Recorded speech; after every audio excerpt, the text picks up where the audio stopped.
Berjumpa kembali Bapak Ibu Saudari-saudara umat beriman terkasih dalam Tuhan. Salam sehat berlimpah berkat.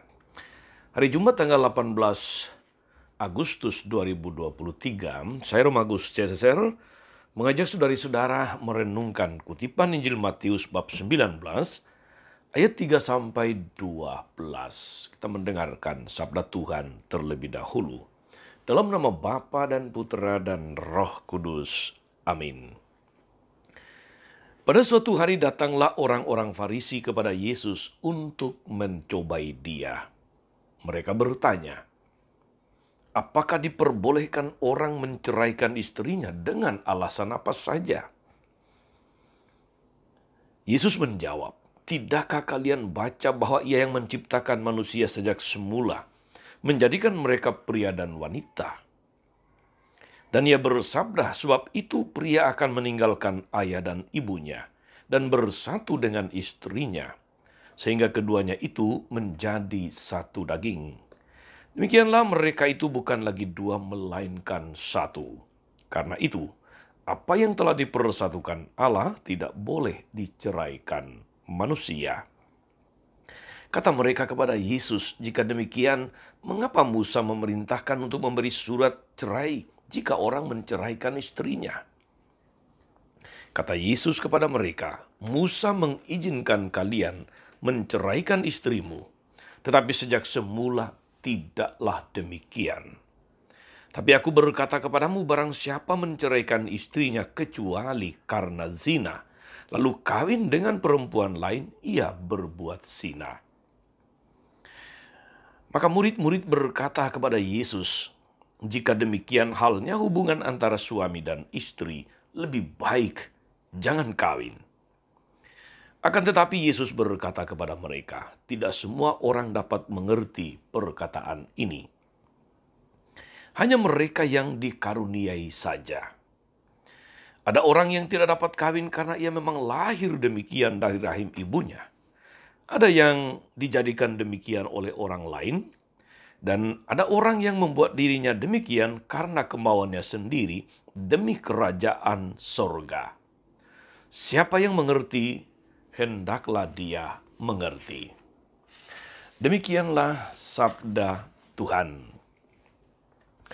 Bapak Ibu, saudari-saudara umat beriman terkasih dalam Tuhan kita, Yesus Kristus.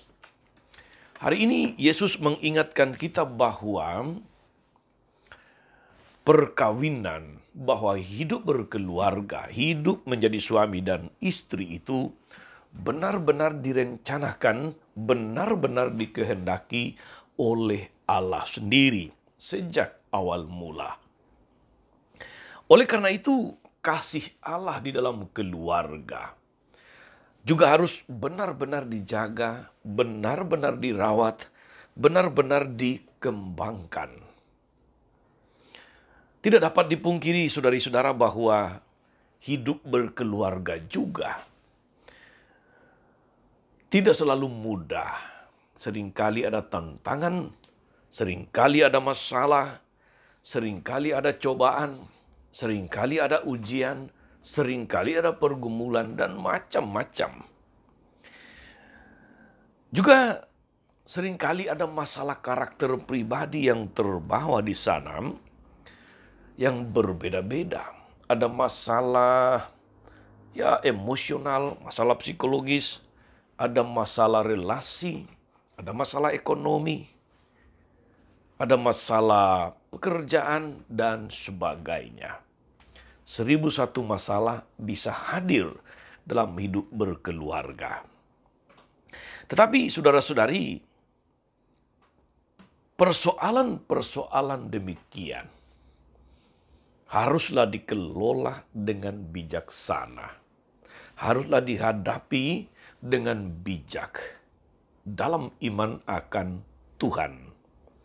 Sebab jika tidak dikelola dengan baik, tidak dikelola dengan bijak, akan membuat hidup berkeluarga kemudian menjadi tidak harmonis, menjadi gonjang-ganjing, menjadi ibarat sayur tanpa garam, hambar. Saudari-saudara umat beriman terkasih dalam Tuhan, keluarga-keluarga Katolik,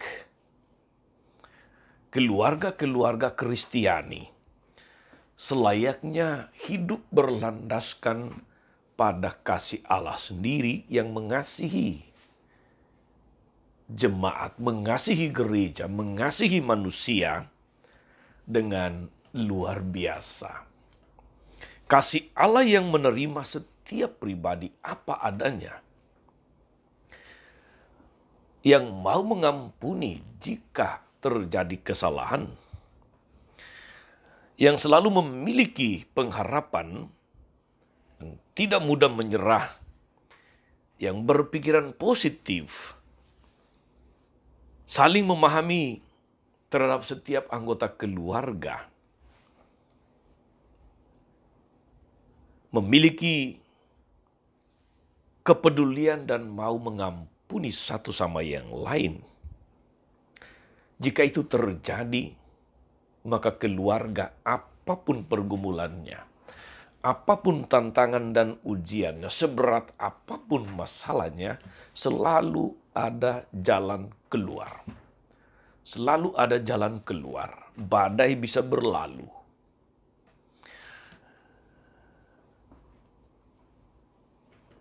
Kasih Allah itulah dasar utama, fondasi hidup berkeluarga. Yang membuat keluarga, yang membuat perkawinan itu akan tetap kokoh dan kuat.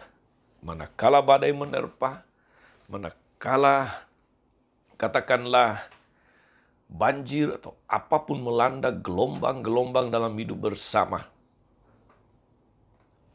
Ketika fondasinya kuat, maka pasangan suami istri akan teguh, kokoh berdiri. Keluarga, saudari-saudara, merupakan contoh persekutuan kasih. Di sana ada komunikasi. Persoalan keluarga yang memicu keretakan muncul ketika komunio kasih itu mulai luntur. Ketika komunio kasih itu tidak lentur. Ketika komunio kasih itu tidak akrab atau kurang akrab, kaku dan kasar. Maka kita perlu senantiasa saudara-saudari menghayati, menginternalisasikan kata-kata Yesus terkait dengan hubungan suami dan istri, terkait dengan persatuan di dalam keluarga. Ingatlah akan sejarah bagaimana Tuhan mempersatukan. Jangan pernah melupakan masa lalu, bagaimana suami dan istri itu dipertemukan, berjuang untuk sampai kepada perkawinan, dan akhirnya membangun sebuah keluarga. Seringkali orang kalau sudah lupa sejarah, ditambah lagi dengan hati yang keras, itulah akan membuat kemudian perkawinan menjadi mudah gonjang-ganjing. Perkawinan menjadi ada di dalam resiko. Tugas kita saudara-saudari adalah membuat perkawinan itu tetap terjaga, terawat, dan dikembangkan. Termasuk mengembangkan semangat kasih yang selalu mengampuni. Semangat kasih yang selalu menerima kembali. Semangat kasih yang selalu melengkapi apa yang kurang pada diri pasangan. Saudari-saudara, moga-moga kita semua, keluarga Katolik, keluarga Kristiani dimanapun, senantiasa menjaga, merawat, dan mengembangkan perkawinan. Ingatlah akan apa yang dikatakan oleh Santo Yohanes Paulus II, bahwa keluarga yang berdoa bersama akan selalu hidup bersama. Maka doa bersama ibarat adalah tali yang mengikat hati keluarga yang dibangun. Hilangnya semangat doa, yang itu berarti juga hilangnya semangat bersekutu, dengan Tuhan dalam keluarga akan membuat segala sesuatu menjadi lebih mudah kacau, lebih mudah rusak, lebih mudah runtuh. Semoga saudari-saudara, keluarga-keluarga Kristiani dimanapun senantiasa menyadari panggilan hidup berkeluarga yang memang dikehendaki Allah dari awal sampai akhir. Bukan di tengah jalan akan berganti sopir, akan berganti pasangan, tetapi sampai selama-lamanya. Tuhan Yesus memberkati pasangan suami istri, keluarga-keluarga dimanapun. Amin.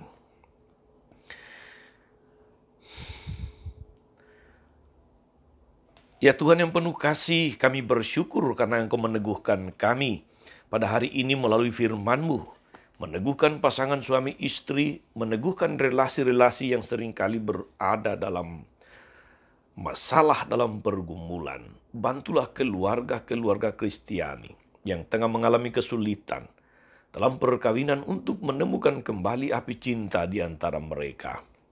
Kuasailah hidup mereka, kuasailah diri mereka, kuasailah keluarga mereka, agar mereka senantiasa boleh membangun perkawinan, membangun keluarga di atas fondasi kasih yang penuh dengan semangat pengampunan, semangat bela rasa, semangat untuk menjadi saksi kasih Tuhan di tengah dunia.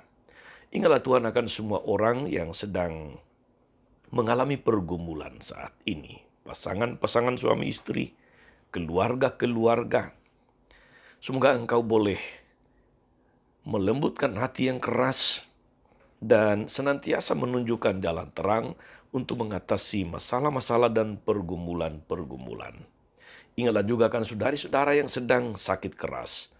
Mereka yang sedang menghadapi intervensi medis, operasi, dan sebagainya. Berkatilah mereka, berkatilah seluruh proses operasi semoga berjalan dengan baik, lancar, dan menyelamatkan.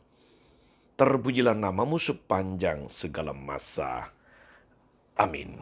Saudari-saudara sekalian, berkat Allah turun atas saudari-saudara. Atas mereka yang kita doakan atau kita janjikan doa. Mereka yang sakit dan menderita, segala rencana, karya, dan pelayanan hari ini, Bapa dan Putra dan Roh Kudus. Amin. Tetap sehat, teruslah menjadi berkat. Jangan lupa like, subscribe, nyalakan lonceng notifikasinya. Salam 52, Tuhan memberkati.